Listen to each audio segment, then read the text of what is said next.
ایک کہانی ایک سبق میں خوش آمدید۔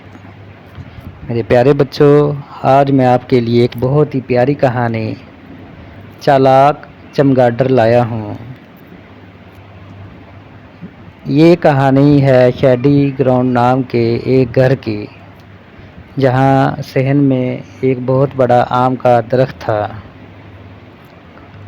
پھر آم کا موسم آیا تو دادا جان نے بچوں کو نیچے پڑے ہوئے چھوٹے آم دیے، لیکن بچوں کی نظر اوپر لگے ہوئے سنہری اور پکے ہوئے آموں پر تھی جو کہ اوپر تھے۔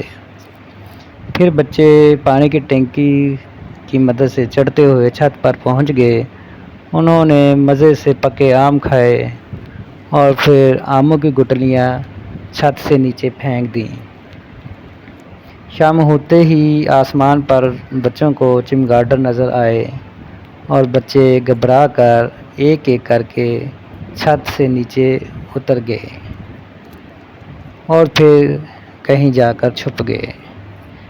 دادا جان نے درخت کے نیچے گٹلیاں دیکھی تو حیران رہ گئے اور بولے، یہ چمگادڑ اتنی دلیر کیسے ہو گئیں؟ سارے ہی آم کھا گئیں۔ تو یہ سوچ کر وہ بہت پریشان ہو گئے۔ دادا جان کو کیا پتا کہ آم چمگادڑوں نے نہیں بلکہ ان کے اپنے چالاک پوتے پوتیوں نے کھائے تھے۔ تو بچوں، یہ تھے ہمارے چالاک چمگادڑ۔